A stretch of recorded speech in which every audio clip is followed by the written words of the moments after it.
Alright, may pag-uusapan tayo, Weng. Yung pertussis, no? Pertussis, whooping cough. Yung kumakalat na sakit po sa mga pumapatay sa mga bata, no, sa mga sanggol, ay patuloy po ang pagdami ng mga kaso, no. Nasa linya natin si Undersecretary Eric Tayag, tagapagsalita ng Department of Health. Hindi lang siguro pertussis, Weng, kasi ang May kaakibat measles outbreak na rin pala sa BARMM. Ano pa ba ang inaasahan natin mga sakit ngayong taginit, no? Si Yusek Eric Tayag nasa ating linya. Yusek, magandang umaga. Si Joel Siweng. Live po kay Super Radio DCWB GTV. Hi, sir. Good morning po, Yusek. Good morning, Joel. Good morning, Weng. Opo. Gusto ko yung energy, ha? Pero medyo nakakabahala itong mga reports na lumalabas tungkol po sa whooping cough o yung pertussis, no? Meron na po tayong 35 namamatay. Yusek, anong pinakahuling datos po rito? At meron na ho ba tayong mga parating na mga bakuna? Kasi naubusan na tayo, na mga bakuna, no? Ano ba nangyari sa bakuna? Ba't naubos? Naubos dahil nag-expire? O naubos dahil nagamit naman? Unang-una muna, Joel, Weng, yun muli ang datos natin, hindi pa tayo nag-a-update. Yun ay sa buong Pilipinas, 435 at out of that, 167 yung confirmed na kaso ng pertussis or Tosferina sa ating bansa. 35 ang namatay, may 2 lungsod na nagdeklara ng outbreak. Nauna yung Quezon City, tapos kahapon ang lungsod ng Iloilo. Base yan sa mga minomonitor po nilang mga kaso. Ang kadahilanan po sa mga outbreak na ito ay ang mababang vaccine coverage. Sa ating pong pertussis, ang binibigay po ng Department of Health ay yung 5-in-1 o pentavalent vaccine. Yung po ay binibigay as early as 6 weeks ang gulang at 3 beses kailangan bakunahan po yung baby hanggang sa matapos ito ng interval ng 1 month each. So kung mag-umpisa 6 weeks, susunod po nun ay 10 weeks at 14 weeks. Kung sakaling hindi nabigyan ng bakuna sa ganitong mga edad yung baby, bago mag 1-year-old ay makumpleto uli yung 3, Joel. Ngayon, maliban dyan, dahil sa nagkaroon kami ng issues sa pagbili ng bakuna na bid failure, so hinahabol namin ngayon na mabili po yan.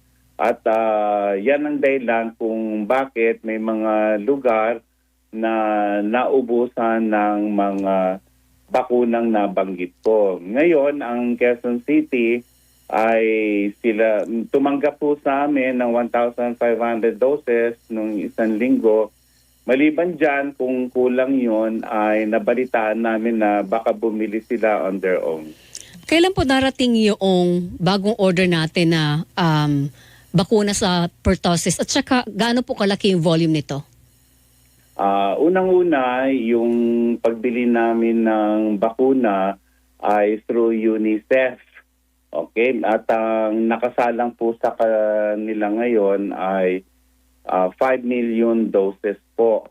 Ngayon, yung isang vial ay 10 bata ang maaring mabakunahan po.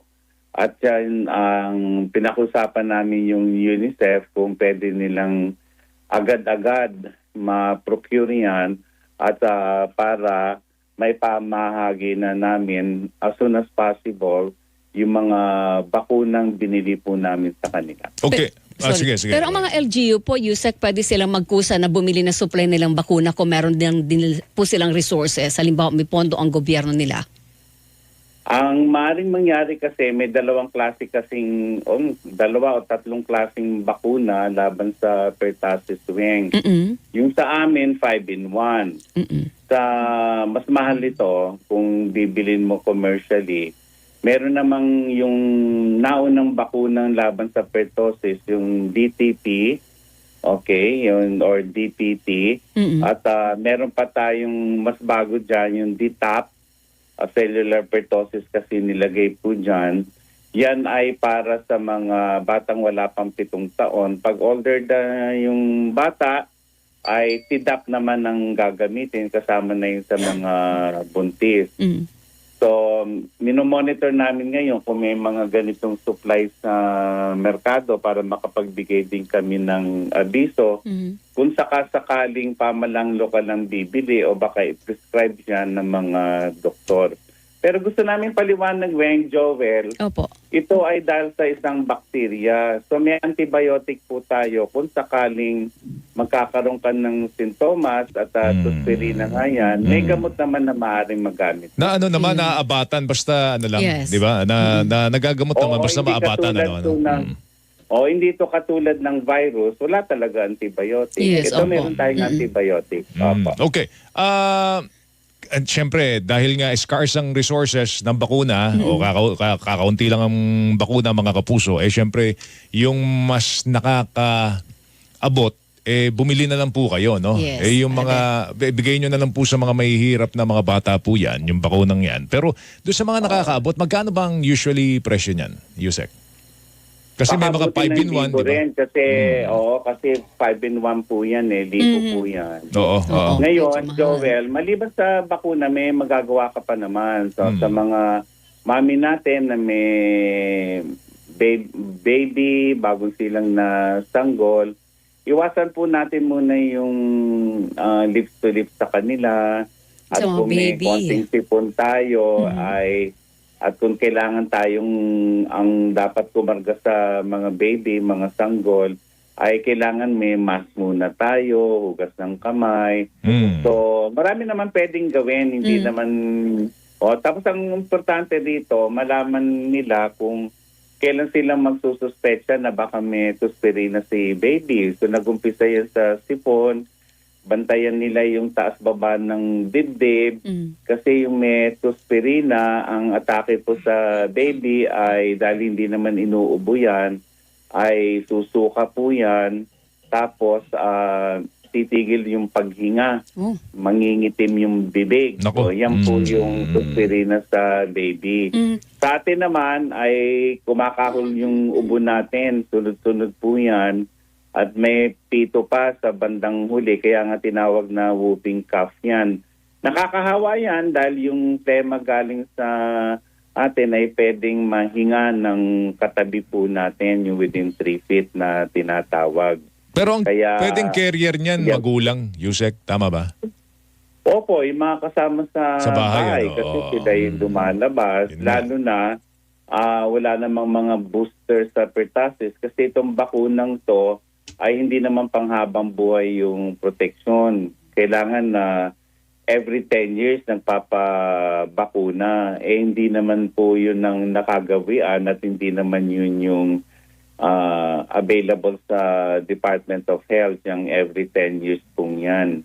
So Yusek, ito ay pag-iingat na lang po. kung halimbawa po ang bata, di ba sabi niyo kanina, as early as dapat 6 weeks pa lang na old pa lang yung baby, dapat binibigyan na ng pentavalent vaccine. Kasama na po dun yung kontra sa pertussis. Hanggang ano edad po pwedeng ibigay sa bata yung pentavalent vaccine na yan? Itong pentavalent dapat maibigay bago mag 1 year old. Hanggang 1 Kasi year pag old. older than that, ibang klaseng pertussis vaccine na ang binibigay. Ibang bakuna na. DTaP, opo. Okay. So pero pwedeng pag kumbaga parang hiwalay sa ibang bakuna na ibigay po yung bakuna kontra sa pertussis. Opo, yung Oo. 5-in-1 namin, maliban sa diphtheria, tetanus, Yes. pertussis, kasama dyan yung hepatitis B at saka yung Haemophilus influenzae B. Ginawa namin ganun, 5-in-1, para mabawasan yung tusok sa baby. Isang tusok lang, 5 na po kagad yung matatanggap. Pag buntis daw po ang mommy, pwede na magpabakuna din, Joel, para mabibigyan ng antibodies yung baby sa loob habang hindi pa sinisilang. Tama po yun, Ang Yusek? routine po kasi sa atin, ang tinuturok sa kanila ay tetanus, diphtheria Opo. vaccine. Mm-mm.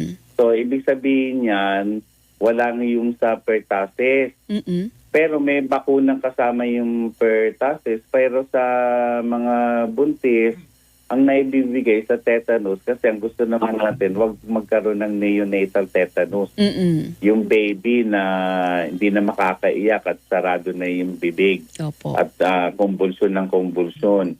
walang binibigay usually sa mga buntis na may kasamang pertussis. Although may bakuna namang kasama yung pertussis po. Okay. Ito namang measles. Yung ano po, yung tigdas naman. Meron daw outbreak na. Outbreak ba maituturing tong nangyayari ngayon sa BARMM, Yusek? Nandun ang aming kalihim, Secretary Ted Herbosa, sapagkat katuwang po ang Deputy Minister of Health nila, si Dr. Basta po, ay kanila pong nilulunsad na po doon ang kampanya sa tatlo muna po at yung mga karatig pook. Ito po yung Lanao del Sur, Maguindanao del Norte at Sulu, kung saan naging mataas po yung insidente ng tigdas po dyan. Kaya nagbabakuna sila sa mga batang wala pang 5 taon at tinahabol na rin yung mga batang 5 to 9 years old. At ang amin pong habilin ay madaliin po yan kahit na tayo ay nasa panahon pa ng isang Muslim Ramadan. At para na sa ganun ay hindi na nila hintayin na matapos pa yung Ramadan bago sila mag-umpisa magbakuna po. So ngayon, dahil sa aming kwenta, Joel, Weng, baka kulangin sila ng bakuna. Umuhugot kami ngayon ng bakuna sa karatig na rehiyon para dalhin po sa kanila. Okay. Paano kumakalot ito, Yusek? Paano natatransmit? Ano ba yan? Hangin din, hininga? Mas nakakahawa po yung tigdas kasi airborne yan. Ayun. Sa bawat kaso, maaari siya makahawa ng 12 hanggang 18 pang ibang bata. Ay, ganun Naku, kabilis? Sa isang host lang yun. Ang Isang host komplikasyon lang. niyan, ang komplikasyon niyan ay severe dehydration at malnutrition, bronchopneumonia, at minsan tinatamaan yung utak. At yan po ang kailangan nating maproteksyonan, kaya nga importante yung bakuna. Isang patunay lamang to, Joel, Weng, na pag bumaba talaga yung vaccine coverage natin, at dyan maintindihan ng mga kababayan natin ang kahalagaan ng bakuna. Kasi kung kumpleto sa bakuna si baby, malamang hindi tayo magkakaroon ng mga ganitong outbreak na sumisipot sa atin in cycles. Nung 1 taon pa lamang ngayon nag-catch up na kami, kaya lang inabot lang kami ng 84% coverage nationwide.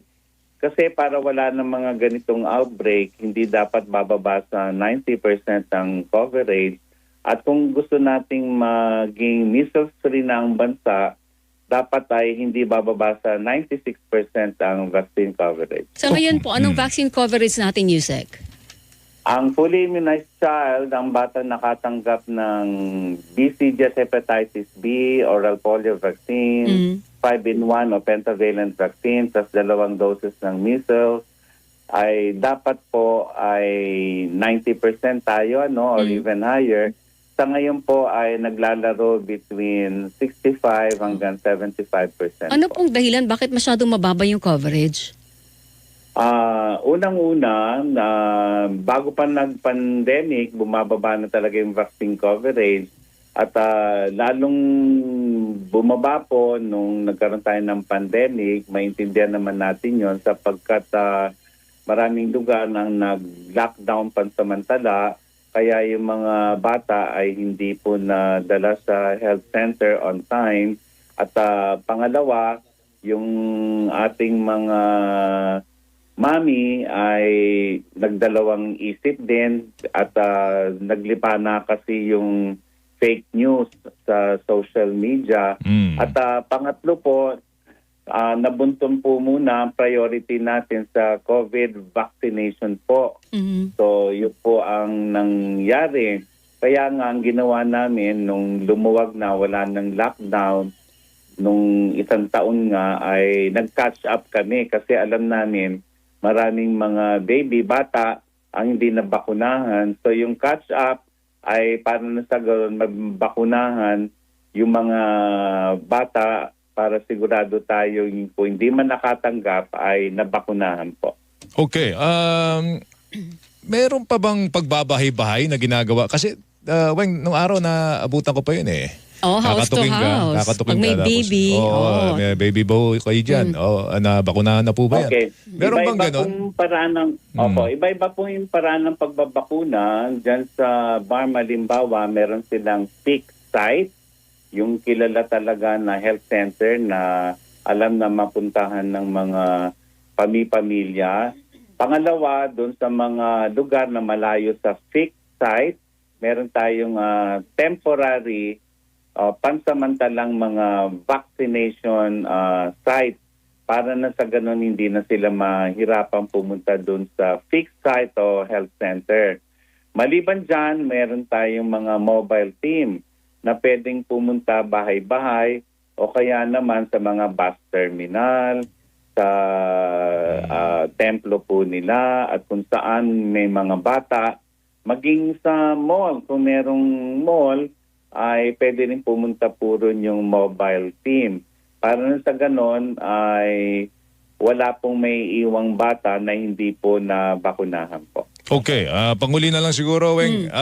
Dito sa kaso ng pertussis, yung kaso ng tigdas, pag ba nag-face mask ka, makatutulong para hindi katamaan itong sakit na ito?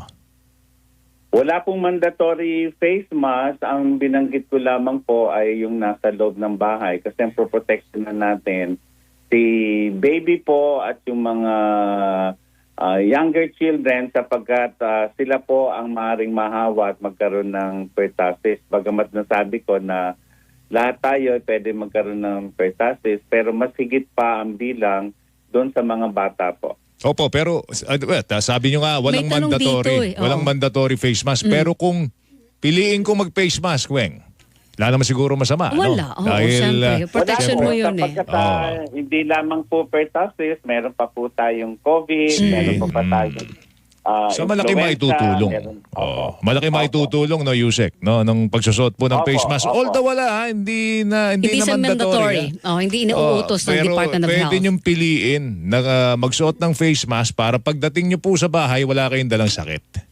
Yun lang yun eh. Ganun Opo. kasimple lang yun, di ba, Opo. Yusek? May tanong lang po dito, last hura ko na rito, Yusek.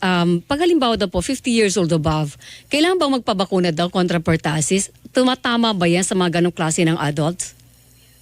Kahit sino po pwedeng tamaan yan. Ngayon, kung yung mga hindi nakatanggap ng bakuna, nire-recommend nga yan every 10 years.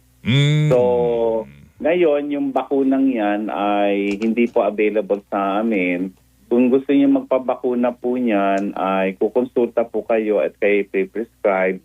Kaya lang sinecheck pa namin yung mga ganong uri ng bakuna ay kung meron po sa ating bansa. Kasi kami nag-shift na sa pentavalent 5-in-1.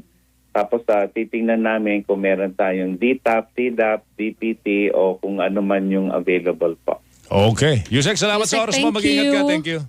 Salamat po. Good morning. Thank you, sir. Si Yusek Eric Tayag, tagapagsalita ng Department of Health.